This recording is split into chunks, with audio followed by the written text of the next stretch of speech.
believed in the last years of the 19th century that this world was being watched keenly and closely by intelligences greater than man's, and yet as mortal as his own. That as men busied themselves about their various concerns, they were scrutinized and studied, perhaps almost as narrowly as a man with a microscope might scrutinize the transient creatures that swarm and multiply in a drop of water. With infinite complacency, men went to and fro over this globe, about their little affairs, serene in the assurance of their empire over matter. Yet across the gulf of space, minds that are to our minds as ours are to those of the beasts that perish, intellects vast and cool and unsympathetic, regarded this earth with envious eyes, and slowly and surely drew their plans against us.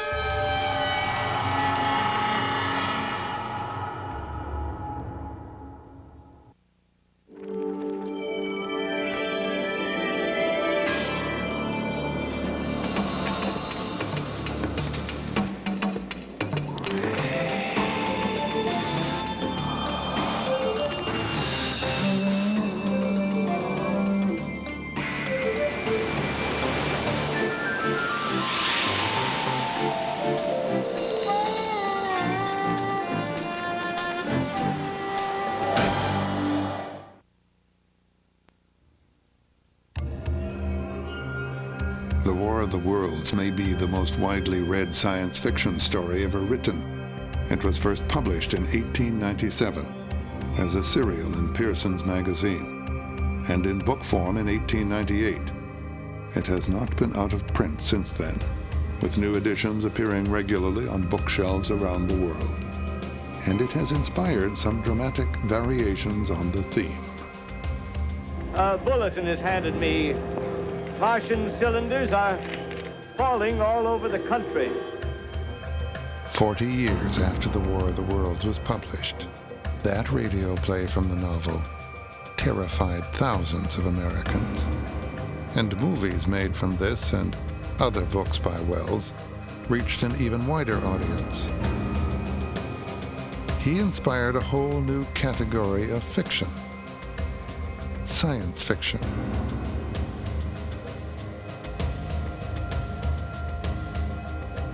Wells and later writers in the genre aroused several generations to think about the future and look towards the stars. Today's space program owes them all a debt.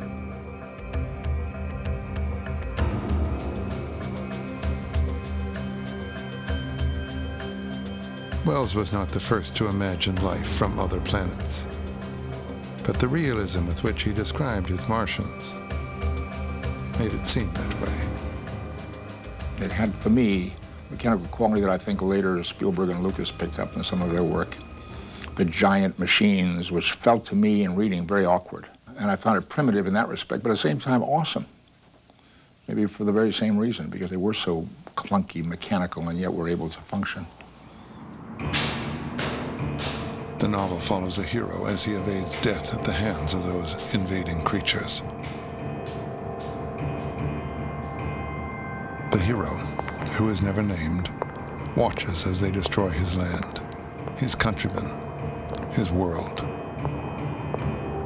These superior beings, behaving much as man has behaved, begin their remorseless massacre of civilization.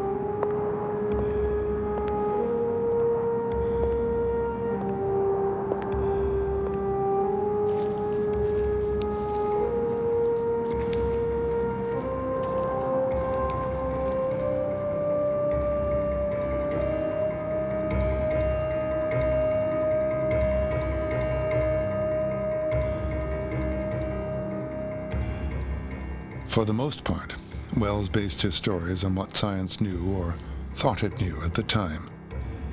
His dark vision was that just as man is mortal, so too is humanity.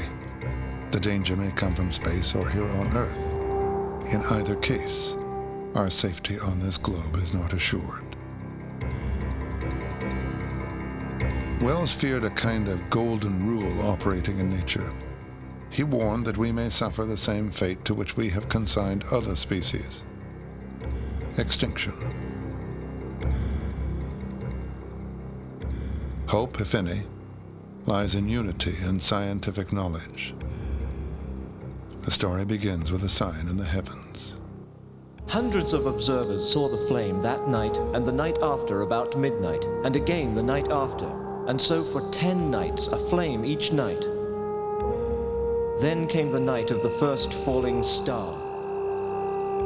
It was seen early in the morning, rushing over Winchester eastward, a line of flame high in the atmosphere. Hundreds must have seen it and taken it for an ordinary falling star.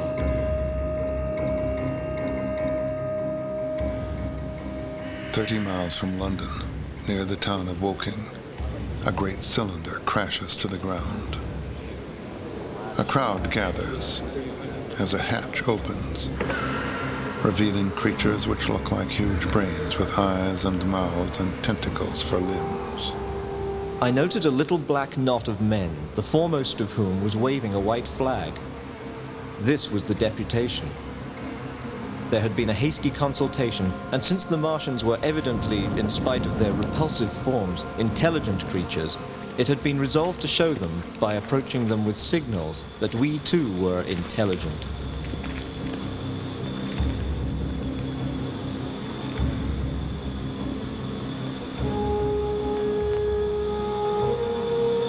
Slowly, a humped shape rose out of the pit, and the ghost of a beam of light seemed to flicker out from it.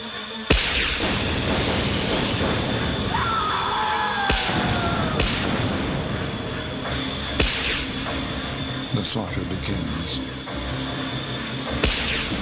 As the townspeople scatter for their very lives, the Martian's fantastic weapon, a kind of heat ray, swings about, firing at everything that moves, until nothing moves anymore.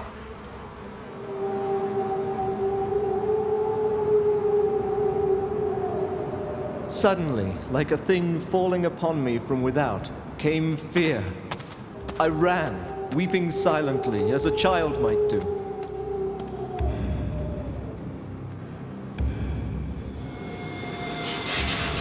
As night falls, the Martians assemble several monster machines. Each machine is manned by a Martian brain.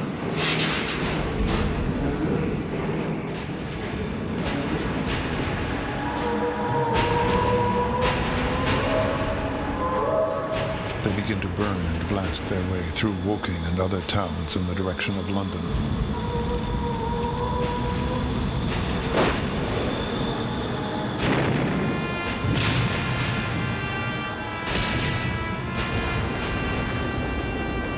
The army attacks them with its biggest guns, but it is no use.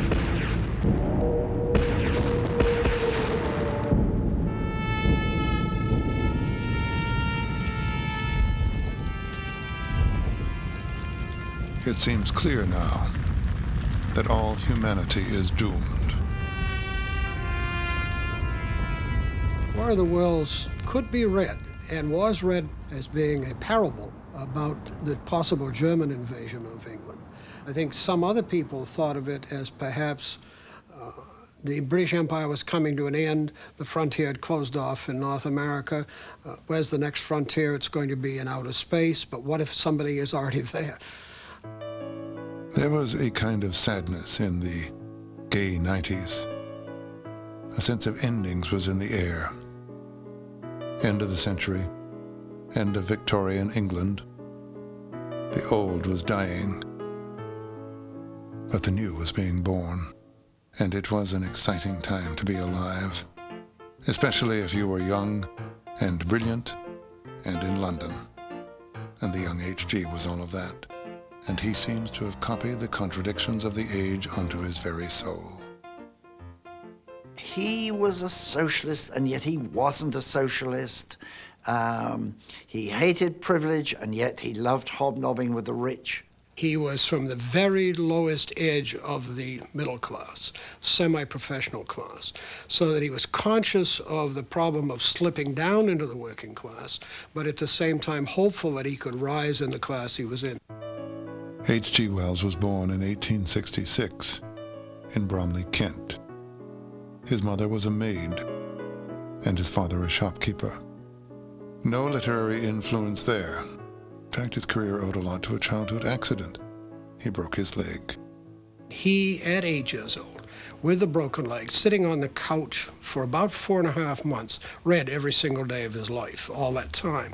And it was that reading and the breadth of the reading and the scientific nature of some of it that I think drove him in the way he was going.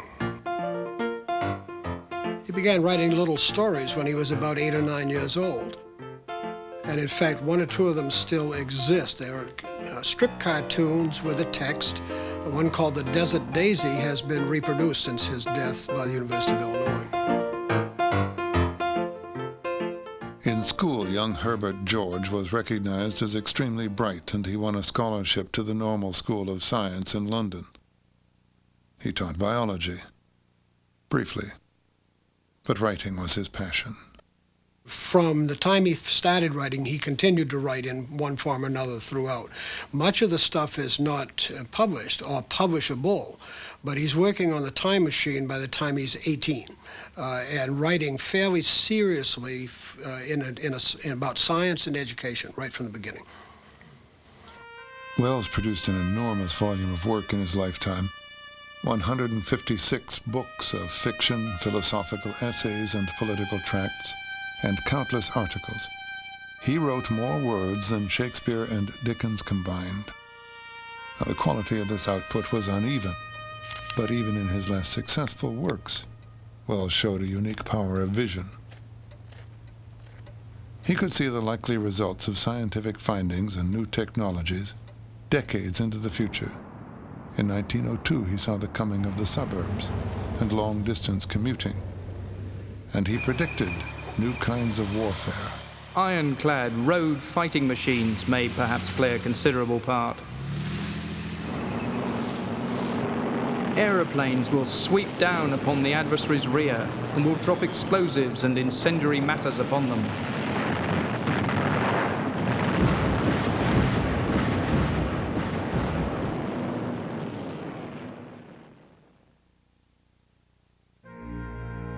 At the turn of the century, the War of the Worlds captivated a reading public already fascinated by the promise and dangers of science, and by the implications of one scientific theory in particular, evolution. Wells shared and exploited the unease Darwin's theory had created. His Martians, in fact, were evolution's product. We men are just in the beginning of the evolution that the Martians have worked out. They have become practically mere brains, wearing bodies according to their needs, just as men wear suits of clothes and take a bicycle in a hurry or an umbrella in the wet. Wells doesn't take sides between the Londoners and the Martians, because part of his marvelous argument is that in time we might evolve to be like the Martians. The Martians, he says, owing to the conditions that they endure on Mars, have evolved from creatures much like us. And after the description of how horrible the Martians are, this is what you get to learn, that it could be us. Or it could be the end of us. Wells is very heavily influenced by Darwin. Wells believed that human beings, Homo sapiens, in the 1890s were at the apex of their rule of the world and very probably would be thrown down by some other species to come. Evolution was a theory widely misused then and later. It seemed to justify everything from colonialism to ideas of supermen and master races. Natural selection became survival of the fittest, which in turn became survival of the strongest, most cruel and ruthless. There was a dark side to evolutionary theory which also cast its shadow on H.G. Wells. Wells wrote a lot that was wrong and that was bad. He did a lot that was wrong and that was bad. He said a lot that was wrong and was bad, and it hasn't been recorded in previous biographies. Michael Corin's book is a critical biography in the harshest sense of that word. One might even call it attack biography. Corin is not fond of his subject. I was trying to put the record straight. As a writer, he was a social engineer, so he put forward views and ideas that didn't make the Holocaust possible, didn't make the Khmer Rouge or Mao or Stalin possible, but it gave a sort of intellectual veneer to those ideas. In 1902, Wells published a book of predictions entitled Anticipations. That book showed his gift as a prophet. It also embodied those contradictions in his character that prompt debate to this day. Writing in the final chapter of Anticipations, he predicts a new elite of engineers and scientists who will administer a new utopia, encourage the procreation of what is fine and efficient and beautiful in humanity, and weed out undesirable types. And the method that nature has followed hitherto in the shaping of the world, whereby weakness was prevented from propagating weakness, the method that must in some cases still be called in to the help of man, is death, the merciful obliteration of weak and silly and pointless things.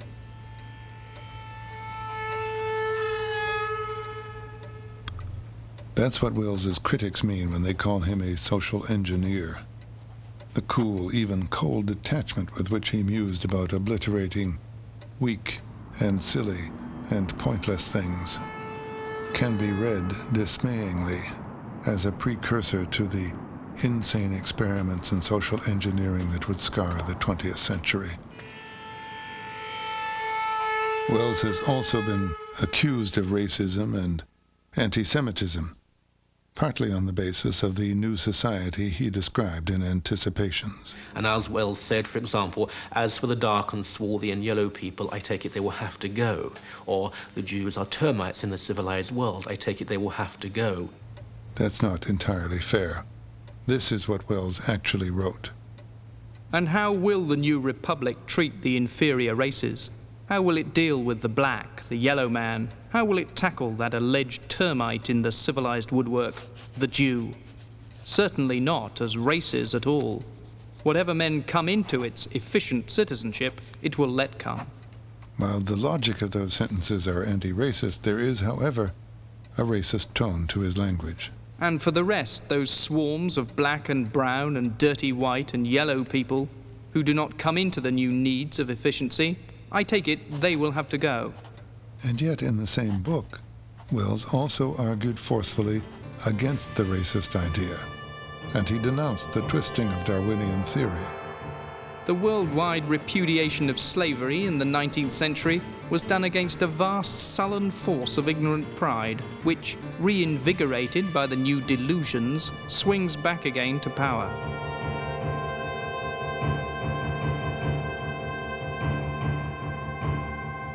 As a rising young literary star, Wells was invited to join the Fabian Society, a socialist group which included playwright George Bernard Shaw and other intellectuals of the day. But Wells was a socialist full of contradictions. He didn't have much use for the masses. He hated trade unions. He was a child of the lower middle classes who was terrified of the lower classes.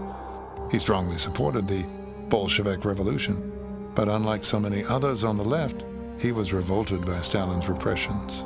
Yes, he went and saw Stalin. He was much more critical of the Stalin regime than almost any of the other leading critics from the left in this country, certainly much more than Bernard Shaw and Sidney Webb, who went there and wrote highly favorable views about Stalin. Michael Foot, the former leader of Britain's Labour Party, knew Wells personally and is pained by suggestions that he supported social engineering, Soviet style. Indeed, when he went to see Lenin, Lenin denounced him ferociously as a ridiculous little bourgeois or something of that sort. But of course, what Wells wrote about Russia in the shadows at that time, considering at the moment when it was written, it was I don't say a fully prophetic book, and some things that he said were right and some things that were wrong, but what he said were the genuine judgments of a liberal mind. a satirical aside in the philosophical fantasy, A Modern Utopia, foresaw in 1905 the genocide practiced by the Nazis. Furthermore, this man, accused of racism and social engineering, also was a lifelong libertarian and the principal author of an idea called the Universal Rights of Man, that later was enshrined as the Universal Declaration of Human Rights. It came from the War Aims campaign of 1939.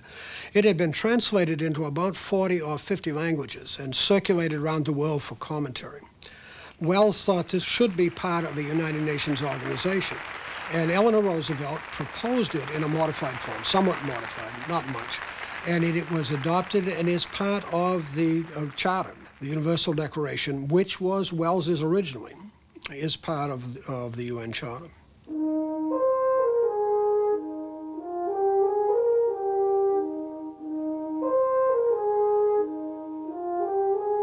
Wells's many books and articles, his ideas about the future, and the accuracy of many of his predictions brought him prominence beyond the fame of popular authors. He became a kind of international guru, consulted by great personages. He met with the likes of Lloyd George, Henry Ford, Franklin Roosevelt, and Shirley Temple. This is why he's difficult to classify, because he became, depending how you look at it, much more or much less than a writer. He became a world figure. Wells believed passionately in the idea of one world and one world government. For years he preached his vision of a global society at peace, where distinctions of race and class will give way to those of merit. During World War II, he proposed that the emerging victors, America, the Soviet Union, and Great Britain, work together to enforce global peace. If they took possession of the air, as they are quite capable of doing, nothing could withstand them. They could take the air out of politics, out of international affairs, and lay the foundations for a world peace that would endure forever. That wasn't quite what happened, of course. Wells's fellow human beings seemed as ill-suited to peaceful cooperation as his fictional Martians, and they had come to conquer. During the Martian invasion, the hero figures the safest place to be is in the aliens' ruined wake. He follows their machines toward London, passing through miles of devastation on the way. He meets another survivor, the curate of a local church, and they continue together. The two men take shelter for the night in a deserted house. Suddenly the house caves in, hit by the crash landing of a Martian spaceship.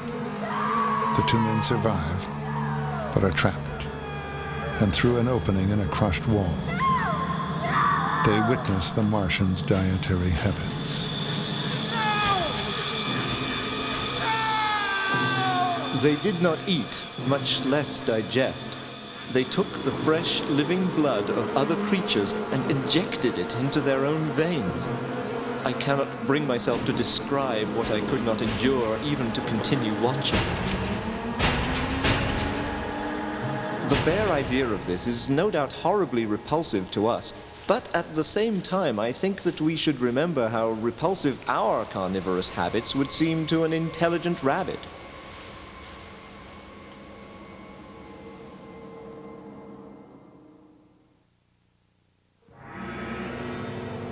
The men notice a strange red weed growing beyond the wall. Apparently something the Martians brought with them.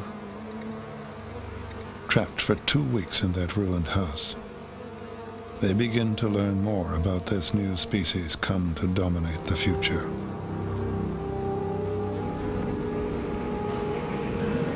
The Martians do not sleep, and so they are able to work round the clock. And they do not know what illness is, there having been no microorganisms on Mars. In the next place, wonderful as it seems in a sexual world, the Martians were absolutely without sex, and therefore without any of the tumultuous emotions that arise from that difference among men. The author of those words was quite familiar with tumultuous emotions. If many Victorians were inhibited about sex, H.G. Wells was not one of them. He challenged that starched convention with, so to speak, a passion. Wells certainly did know a lot of women. It was one of the things that writing and success brought him. And what's more, women liked him very much, and after they had been his lovers, they often remained his friends.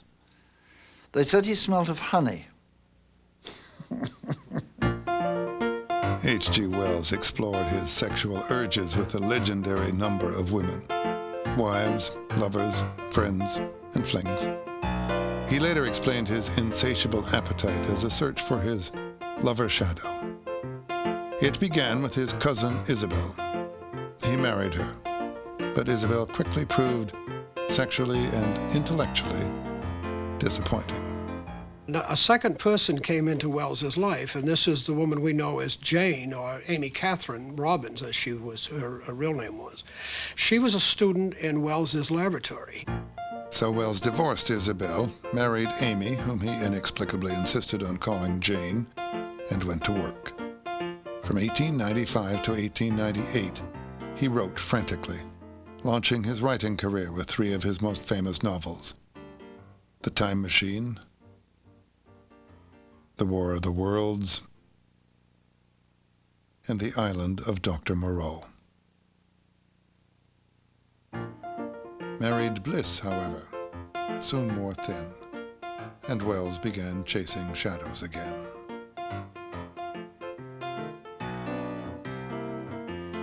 By all accounts, Jane knew of his affairs and accepted them. There was one occasion when two rival mistresses, went to see H.G. Wells' wife and said, "I want to be your husband's lover. No, I want to be your husband's lover." And she had to judge, Solomon-like if you like, who would be her husband's lover. It was a turn-of-the-century soap opera.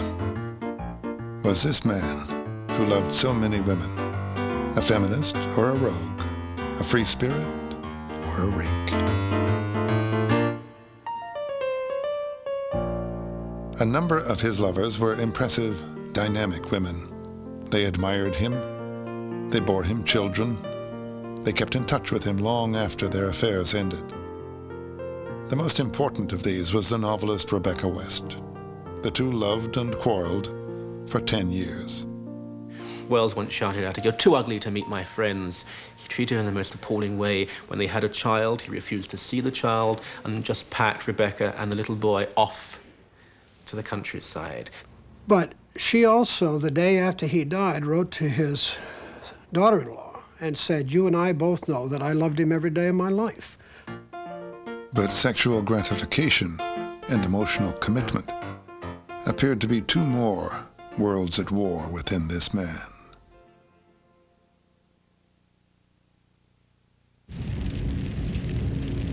In the War of the Worlds, more than people and buildings are destroyed.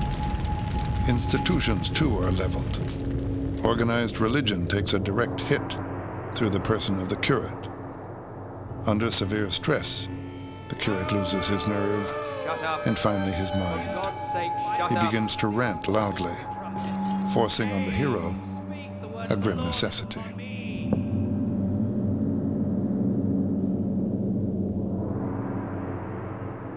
The curate is the weakest of the weak. He gives in.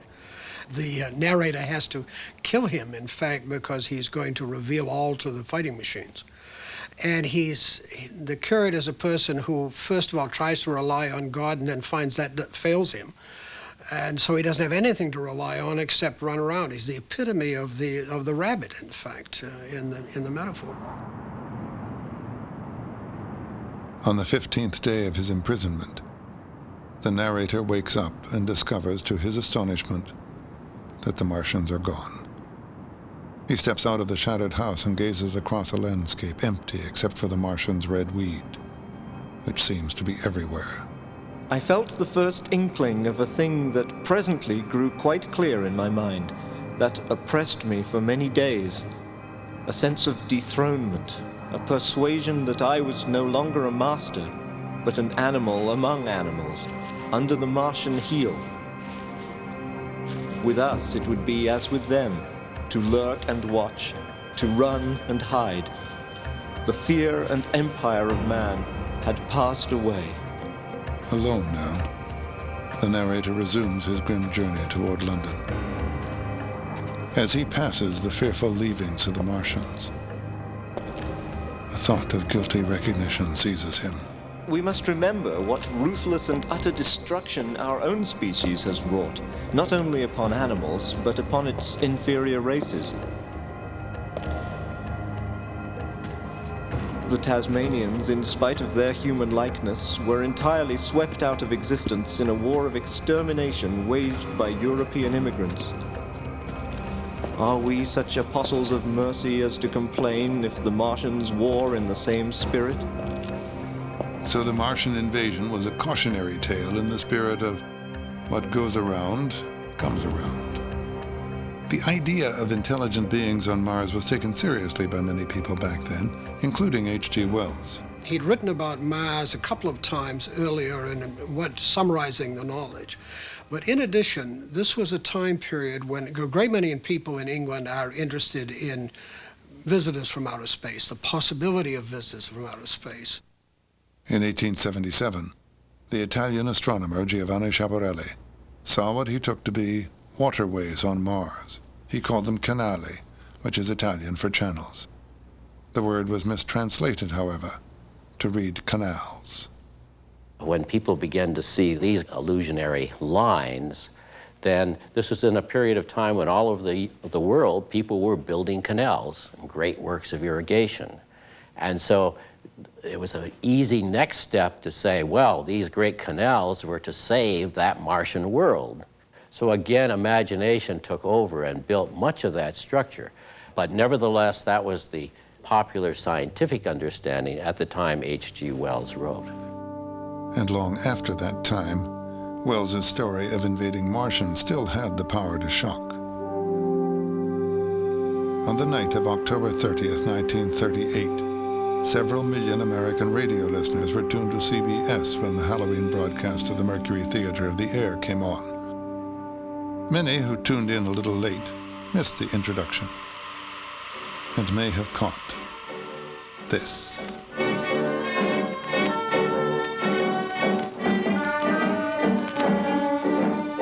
Ladies and gentlemen, here is the latest bulletin from the Intercontinental Radio News. Professor Morse of Macmillan University reports observing a total of 3 explosions on the planet Mars between the hours of 7:45 p.m. and 9:20 p.m. Eastern Standard Time. The story unfolded in the form of a series of special radio bulletins. Thousands believed they were hearing live news. Radio actors provided them with details of ultimate disaster. New Jersey. It is reported that at 8:50 p.m. a huge flaming object fell on a farm in the neighborhood of Grover's Mill, New Jersey, 22 miles from Trenton. Woking had been replaced by Grover's Mill, London by New York, but the basic plot was the same. The monster is now in control of the middle section of New Jersey and has effectively cut the state through its center. Communication lines are down from Pennsylvania to the Atlantic Ocean. Highways are clogged with frantic human traffic. Police and Army reserves are unable to control the mad flight.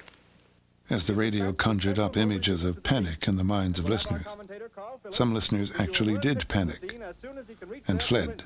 The enemy is now in sight above the Palisades. 5 great machines. First one is crossing the river. I can see it from here, wading the Hudson like a man wading through a brook. 2X2L calling CQ. Isn't there anyone on the air? Isn't there anyone on the air? Isn't there anyone? Howard Koch remembers that night, as well he should. He wrote the script, did it in a 6-day and night marathon, then got a full night's sleep. The next morning, as he walked down 72nd Street to get a haircut, he learned what he and his producer had done. I heard war, panic, so on. And I went into the barber shop and I said, "Are we at war or something?" And he laughed and he held up a newspaper with a headline, "Martian broadcast Panic's Nation. Well, that was one of the strangest moments in my life. But the real heat was on the very young and beleaguered producer, whose name happened to be Welles also, Orson Welles. It came rather as a great surprise to us that a story, fine H.G. Wells' classic fantasy, the original for so many succeeding comic strips and adventure stories and novels, about a mythical invasion by monsters from the planet Mars, should have had so profound an effect upon radio listeners. Howard Koch went on to write screenplays for such movie greats as Casablanca. But he has never forgotten Halloween 1938. Perhaps War of the Worlds will always strike a chord. In 1943, a young British soldier on his way to the front found Wells's creation still powerfully appropriate. I was on a mainline station, and there, selling in hardcover, was H.G. Wells's War of the Worlds, with the deadly machines of the Martians striding across the cover, searchlights waving, even as that night they waved over London. Ah, God, this was a topical novel, you know. It was the most topical novel you could read at that time. And then it had been written, what? It was 50 years old then. Menacing all mankind and every creature on Earth comes the War of the Worlds. In 1953, Hollywood tried its hand at adapting War of the Worlds. The movie unveiled startling new special effects. The adaptation might have caused poor H.G. to groan in his grave. The story was given a kind of religious overlay and updated once again. The Martians had learned to fly. The narrator got a name and a love interest. Oh, Uncle Matthew, this is Dr. Clayton Forrester. My uncle, Dr. Matthew Collins, pastor of the community church. The curate was a minister who, trying to communicate, became a martyr, which conveniently left his niece to get trapped with the narrator in the house caved in by the new arrival.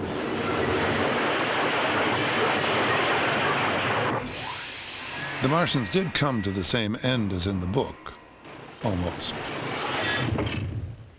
We were all praying for a miracle. It's just that this time, it was an act of God.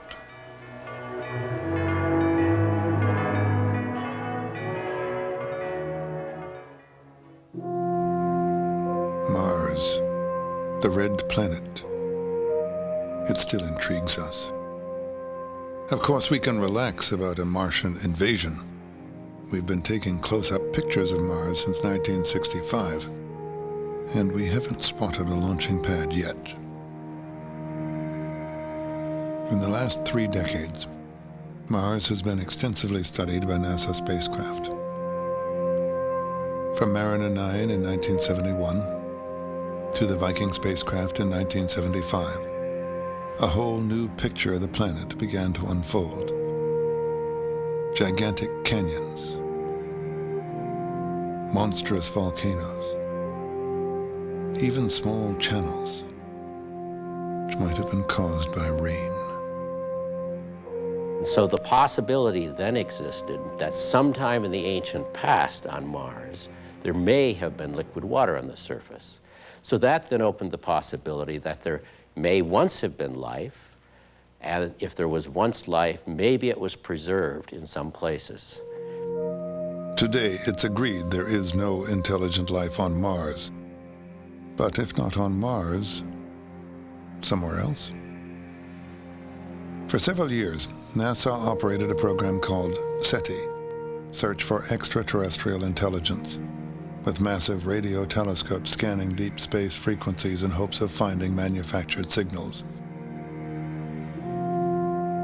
Now, private money continues the effort. But what would those intelligences be like if we found them? Or if they found us? Science fiction people have imagined some pretty wild alternatives.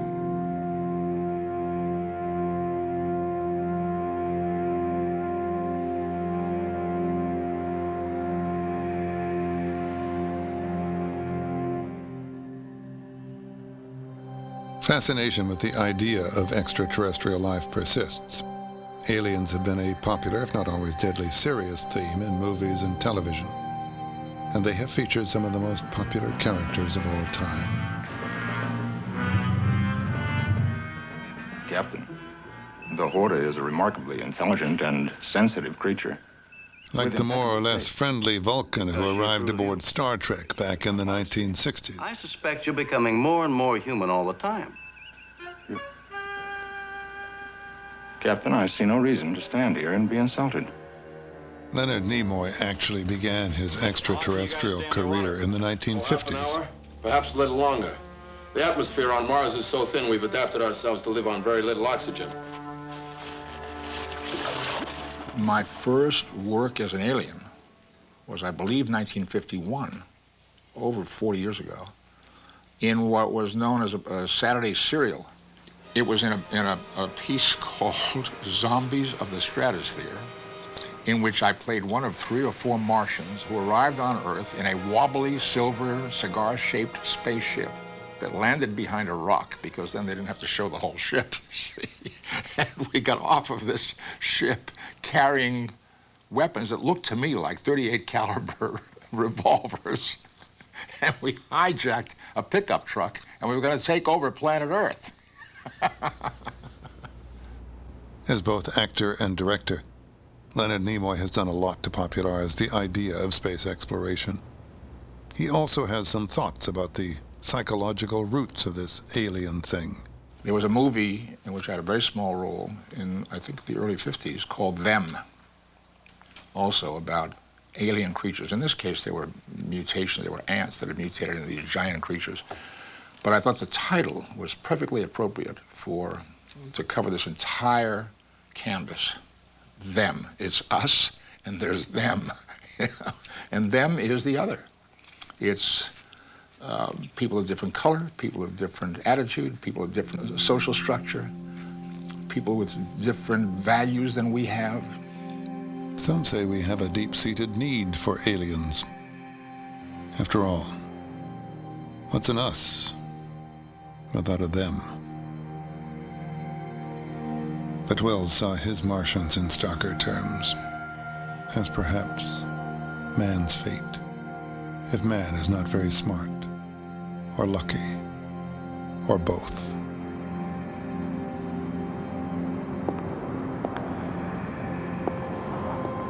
As the hero continues his journey, he sees that the Martians have shifted from the use of heat rays to a form of poison gas, which at least preserves the architecture.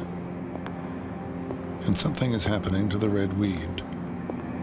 It seems to be dying, probably from a mold or some other plant pest. Now, as he makes his way deeper into the city of London,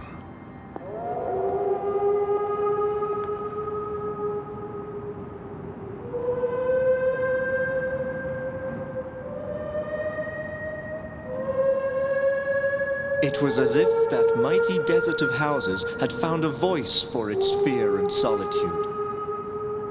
I turned northwards, marveling toward the iron gates of Hyde Park. I had half a mind to break into the Natural History Museum and make my way up to the summits of the towers in order to see across the park, but I decided to keep to the ground.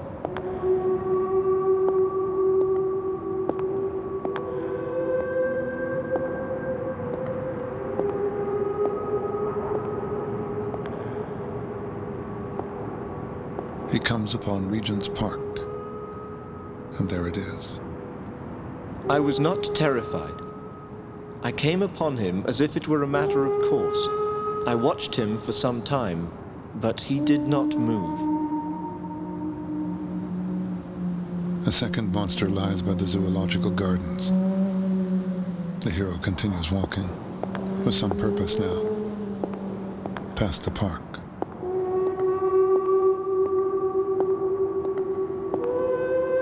While that voice sounded, the solitude, the desolation had been endurable. By virtue of it, London had still seemed alive, and the sense of life about me had upheld me. Then suddenly a change. the passing of something, I knew not what, and then a stillness that could be felt. Nothing but this gaunt quiet. Moving on, he finally sees the curve of Primrose Hill, and on its crest, a third Martian. The Martians were dead, slain by the putrefactive and disease bacteria against which their systems were unprepared, slain as the red weed was being slain, slain after all man's devices had failed. Where it's not the Earthlings who defeat the Martians, it's the minute and almost invisible bacteria. What a coup de théâtre! Who wrote such a marvelous ending to a novel as that? It's wonderful, isn't it? Millions of readers have agreed. But there is more to this book than a wonderful story. Behind it was Wells's continuing fear that humankind would annihilate itself before it learned how to preserve itself, a subject about which he had uncanny foresight. In 1934, a young physicist named Leo Szilard was contemplating the idea of atomic chain reaction. Knowing what this would mean, Szilard said years later, and I knew because I had read H.G. Wells, I did not want this patent to become public. In 1913, Wells already had imagined just such a chain reaction, an atomic bomb. And 32 years later, that frightful prediction came true, obliterating the cities of Hiroshima and Nagasaki. The writer died a few months later.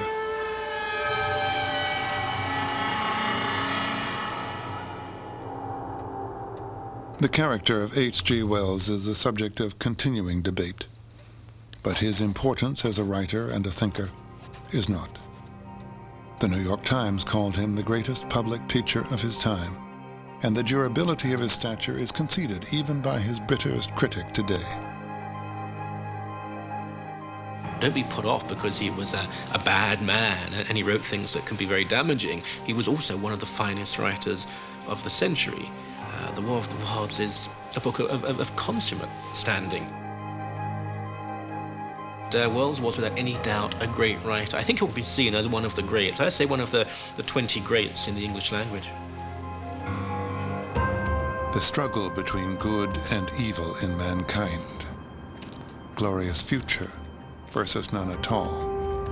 Such are the elements that do battle in a little book published almost a century ago by an enigmatic, contradictory man at war with himself, but a man whose vision embraced the future of the human race.